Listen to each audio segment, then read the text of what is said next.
जी हाँ दोस्तों, रैली में राहुल और प्रियंका के लिए पीएम मोदी ने कह दिया कुछ ऐसा कि विरोध में लगने लगे नारे।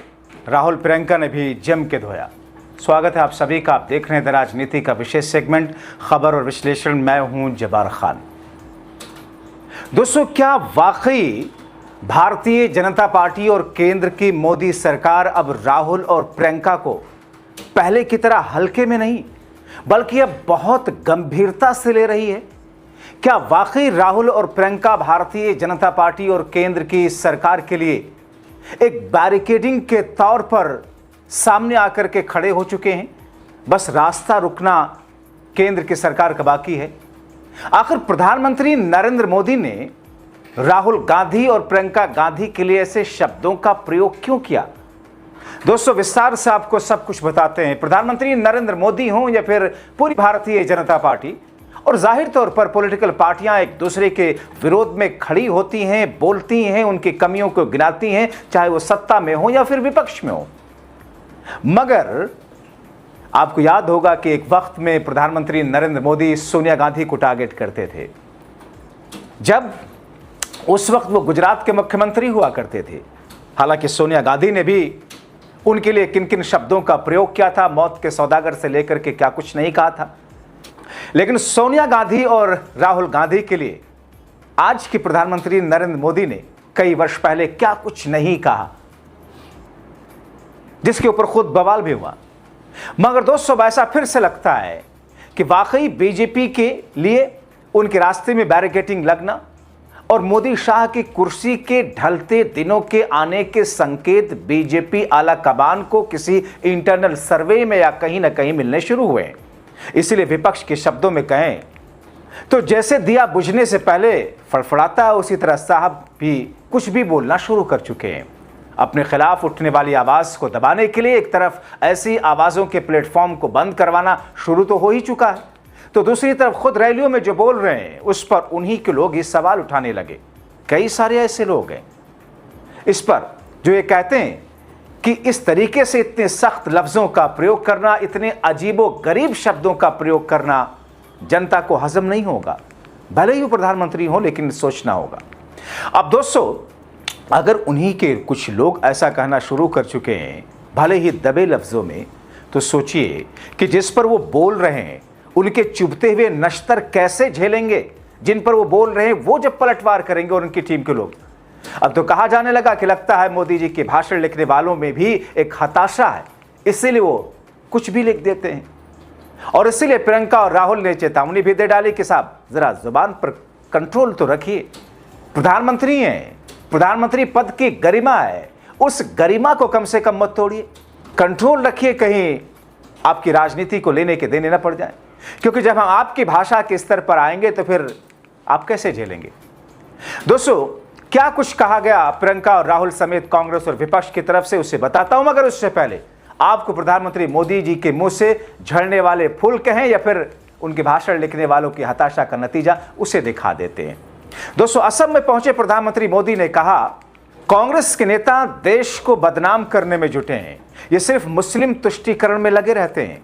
आज करीब 24,000 करोड़ रुपए के शिलांग सिलचर कॉरिडोर का भूमि पूजन हुआ। वो कहते हैं कि कांग्रेस वालों को और जरा इन शहजादे और शहजादी को, यानी कि राहुल और प्रियंका को, जरा कागज कलम देना और उनसे कहना कि जरा कागज पर 24,000 करोड़ लिखे, तो उन्हें लिखना भी नहीं आएगा कि 24,000 करोड़ में कितने जीरो होते हैं। कांग्रेस वालों के दिमाग का ताला जहां बंद होता है इन शहजादे शहजादी का, वहां से हमारा काम शुरू होता है। कांग्रेस खुद के इतिहास के हार की सेंचुरी मारने वाली है। हार की हताशा में से भरी कांग्रेस ने देश के खिलाफ ही मोर्चा खोल दिया। दोस्तों, ये शब्द हैं देश के प्रधानमंत्री माननीय नरेंद्र दामोदर दास मोदी जी के। माना कि राजनीति में सब कुछ चलता है, लेकिन ये शब्द बड़े पुराने हो गए। जब आप शहजादे और क्या क्या कुछ कहा करते थे, आपकी पार्टी के नेताओं के बड़े बड़े शहजादे, आपकी पार्टी के नेताओं के राजकुमार और राजकुमारियां, या फिर बीजेपी के राजकुमार और राजकुमारियों को लेकर के अगर विपक्ष सामने आ गया कुछ वैसा ही प्रहार करने पर, तो शायद वाकई जो कांग्रेस कह रही कि झेल नहीं पाएंगे, शायद वैसा ही होगा। आगे बताऊंगा कि प्रियंका और राहुल ने क्या कहा, लेकिन उससे पहले दोस्तों, दरअसल असम के गौगमुख के चुनावी रैली के दौरान प्रधानमंत्री मोदी ने कांग्रेस और राहुल गांधी पर तीखे हमले करते हुए कहा कि असम में बीजेपी एनडीए सरकार की जीत की हैट्रिक तय है। कांग्रेस समाज को बांटने, खतरनाक कानून लाने, घुसपैठियों को समर्थन देने, असम की जनसंख्या संतुलन को प्रभावित करने की राजनीति कर रही है। अब दोस्तों, कितने खतरनाक बिंदु हैं ये। समाज को बांटने मतलब देश को बांटने, मतलब देश के दुश्मन, मतलब एनएसए लगना चाहिए।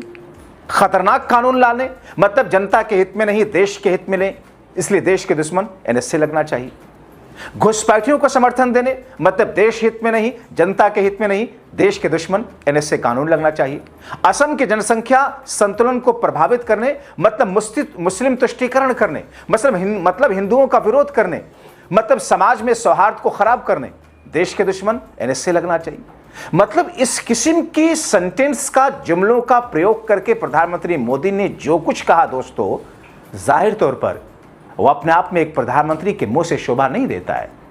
पार्टी के प्रवक्ता हो, स्टार प्रचारक हो, दूसरे लोग हों, अगर वो कहें तो कहें, मगर एक लाइन खींचनी होती है घर के अगुवा को, एक लाइन खींचनी होती है कौम के रहबर को, एक लाइन खींचनी होती है फैमिली में बड़े को, क्योंकि आप जो लाइन खींचेंगे उसे उदाहरण के तौर पर लिया जाएगा। अगर घर का अगुआ, कौम का रहबर, फैमिली का बड़ा ही अगर कुछ गलत करने लग जाए तो फिर बाकी लोग क्या करेंगे। अब दोस्तों, मोदी अगर ये कहते हैं कि मुस्लिम तुष्टीकरण करके असम को पीछे धकेला गया, तो फिर आप सोचिए इन चुनाव को कहां ले जाने की कोशिश हो रही है। इसलिए राहुल और प्रियंका मोदी के इन फुल टॉस गेंद को बाउंड्री के पार पहुंचा रहे, सीधे सीधे कह रहे हैं कि यही दरअसल इनकी सांप्रदायिकता वाली राजनीति है। दरअसल मोदी की सांप्रदायिकता वाली राजनीति यही कांग्रेस पार्टी कहना शुरू कर चुकी है। ये देश के प्रधानमंत्री है, मगर भाषा किसी लोकल लीडर के नफरती भाषण की तरह। दरअसल यही लोग देश के लिए हानिकारक है। अगर किसी प्रधानमंत्री के लिए ऐसा कहा जाए कि ये देश के लिए हानिकारक है, तो इससे ज्यादा विडंबना उस प्रधानमंत्री के लिए और क्या हो सकती है। दोस्तों, आपको असम में बीजेपी शासन के लिए मोदी के वो प्रवचन भी सुनवाते हैं जिसमें वो कहते हैं कि हमने असम को गुलजार बना दिया।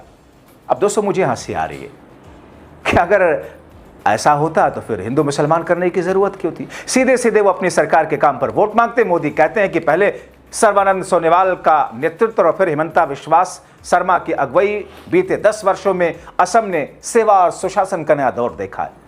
तो फिर असम में स्थिति आज ये क्यों है? 10 वर्ष से आपकी सरकार है। असम का ये चुनाव विकसित असम से विकसित भारत बनाने का चुनाव है।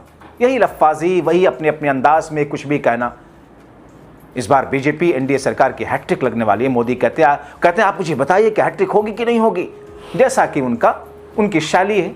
बाकायदा दोस्तों, कॉमेडी शो की तरह पंच वाले जुमले, ऐसा लगता है जैसे इसी पर सारा रिसर्च करा करके टेलीप्रॉम्प्टर पर ला करके परोसा गया हो, जिन्हें आप मोदी के राहुल कांग्रेस पर 5 प्रहार के तौर पर देख सकते हैं। आप देखिए इनकी हताशा का अंदाजा लगा किस किस तौर पर असम छीनने का इनसे डर सता रहा। मैं बता देता हूं क्या कुछ कहा प्रधानमंत्री मोदी ने राहुल गांधी के लिए कहा कि कांग्रेस की जो सो कॉल्ड राजकुमार के पराजय की सेंचुरी आने वाली है। कांग्रेस ने सत्ता के लिए असम में समाज को बांटा, ब्रह्मपुत्र के 2 किनारों को कभी जुड़ने नहीं दिया। 60-65 साल में ब्रह्मपुत्र पर सिर्फ 3 ही पुल बनाए। पुलों के अभाव में कितने लोग मरे। कांग्रेस रहती तो ये ब्रिज नहीं बनते। दूसरा, कांग्रेस के लिए हमेशा पावर पॉलिटिक्स और अपना परिवार ही फर्स्ट रहा। दिल्ली में एक परिवार और एक परिवार यहां भी है, परिवार दिल्ली में और एक परिवार असम में। कांग्रेस के लिए इन्हीं परिवारों के लिए हित सर्वोपरि है। दशकों तक सरकार चलाई है, लेकिन आप लोगों के स्वास्थ्य पर बिल्कुल ध्यान नहीं दिया। तो फिर मोदी साहब, आपने स्वास्थ्य के बजट को केंद्र के स्तर पर क्यों घटाया? आगे कहते हैं, बीजेपी ने कांग्रेस के कुशासन से असम को मुक्त किया, लेकिन आपको बहुत सतर्क रहना है। कांग्रेस अब एक अलग ही खेल खेलने में जुटी है। असम कांग्रेस के नेता एक खतरनाक कानून बनाने की बात कर रहे हैं। 2014 के चुनाव से पहले कांग्रेस की केंद्र सरकार ने एक कम्युनल वायलेंस कानून बनाने का प्रयास किया था। इस बिल में बहुसंख्यकों को दंगे के लिए जिम्मेदार माना गया।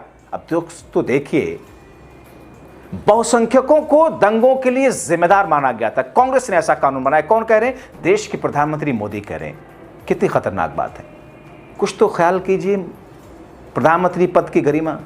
यही तो प्रियंका और राहुल कह रहे हैं। आगे क्या कहते हैं? कांग्रेस अब सत्ता पाने के लिए कुछ भी कर सकती है। मुस्लिम लीग माओवादी कांग्रेस बन चुकी है। आजादी से पहले मुस्लिम लीग ने देश को बांटा, कांग्रेस वही कर रही है। कुछ तो ध्यान दीजिए मोदी जी। आगे कहते हैं, कांग्रेस ट्राइबल समाज के अपमान का भी कोई मौका नहीं छोड़ती। मिसिंग जनजातीय समाज को भी दशकों तक कांग्रेस की उपेक्षा का सामना करना पड़ा। तो फिर आपने 10 वर्षों में क्या किया? जवाब थोड़ा तो दे दीजिए। और अगर आपने सब कुछ चंगा सी कर दिया तो फिर आपको इतने खतरनाक जहरीले शब्दों का प्रयोग क्यों करना पड़ रहा है? सोचिए, अपनी राय लिखिए।